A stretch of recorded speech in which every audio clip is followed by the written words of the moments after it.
வணக்கம் மக்களே. இன்றைக்கி நம்ம வீடியோவில் யாரை பற்றி பார்க்க போகிறோம்னா, ஒரு நார்மலான ஆக்ட்ரஸாக தன்னுடைய கெரியரை வந்துட்டு ஒரு டிவி சீரிஸில் ஆரம்பித்து அந்த டிவி சீரிஸில் அவங்க நல்லா நடித்த காரணத்துக்காக British Academy of Television award வந்து உங்களுக்கு கொடுக்குறாங்க. இதை தொடர்ந்து அவங்க நடித்த படத்துக்காக கோல்டன் குளோப் அவார்டும் வந்துட்டு உங்களுக்கு நாளடைவில் கிடைக்குது. ஸோ இந்த பெருமைக்கெல்லாம் சொந்தக்காரியான நம்ம டெய்ஸி ஜெசிகா எட்கர் ஜோன்ஸை பற்றி தான் இன்றைக்கி வீடியோவில் பார்க்க போகிறோம். ஸோ டைம் வேஸ்ட் பண்ண வேணாம், வாங்க வீடியோக்குள்ளே போயிடலாம்.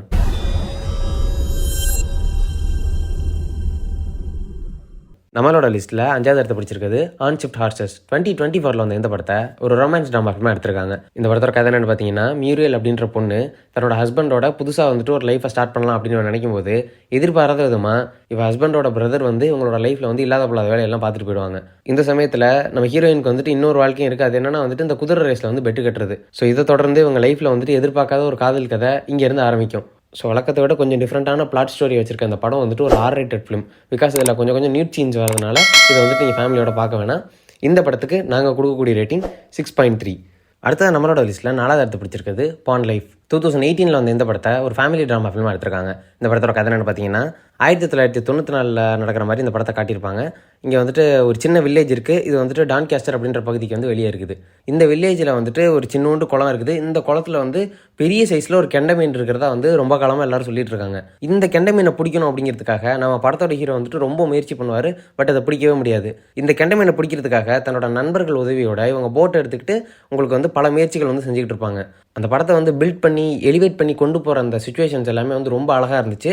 அண்ட் வந்து அந்த ஃபேமிலியோட அந்த கோர்வையை கொண்டு வரும்போது ரொம்ப டச்சியாக, ரொம்ப வந்து ஒரு இமோஷனல் கனெக்டிவிட்டியோடு இருந்ததுனால இந்த படம் எனக்கு ரொம்ப பிடிச்சிருந்துச்சு.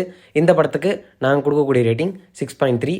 அடுத்தது நம்மளோட லிஸ்ட்டில் 3rd பிளேஸை பிடிச்சிருக்குது ட்விஸ்டர்ஸ். 2024 வந்த இந்த படத்தை ஒரு ஆக்ஷன் அட்வென்ச்சர் ஃபில்மாக எடுத்திருக்காங்க. இந்த படத்தோட கதை என்னென்னு பார்த்தீங்கன்னா, கேட் கார்ட்டர் அப்படின்ற நம்மளுடைய ஹீரோ வந்துட்டு ஒரு ரிட்டையர்டு டொர்னாடோ சேசர். அதனால் டொர்னாடோ சேசர் அப்படின்னீங்கன்னா ஒரு பலத்த சூறாவளி காற்றோ இல்லை சுழன்று காற்று வீசும்போது வந்துட்டு அதை துரத்திட்டு போகிற ஒரு ஆள் தான் இந்த டொர்னாடோ சேசர்ஸ், இல்லைனா ஸ்டாம் சேசர்ஸ் அப்படிம்பாங்க.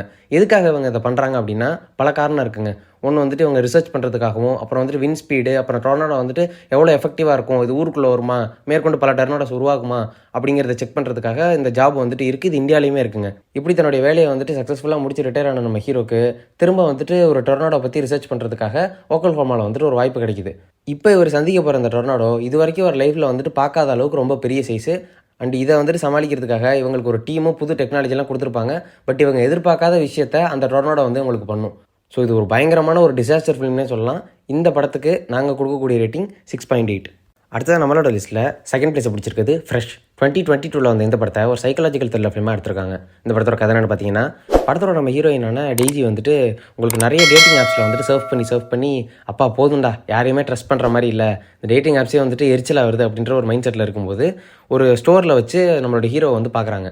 பார்த்த உடனே ஒரு ஃப்ரஸ்ட்ரேஷனில் இருக்கிறதுனால இவரோட நம்பரை கொடுத்துட்றாங்க. அப்புறம் பேசினதுக்கப்புறம் ஒருத்தர் பிடிச்சதுனால ஒரு வீக்கெண்ட் கேட்டே வைக்க போகிறாங்க. ஸோ இதை தொடர்ந்து இவ பிடிச்சிருக்க அந்த புது பார்ட்னருக்கு வேறு எதுவும் கள்ளக்காதல் இருக்கா அப்படிங்கிறத வந்துட்டு இவருக்கு ஒரு சந்தேகமாகவே இருக்கும். அண்ட் அவனுக்குமே வந்துட்டு இப்படி ஒரு மைண்ட் செட் இருக்கும் தான்.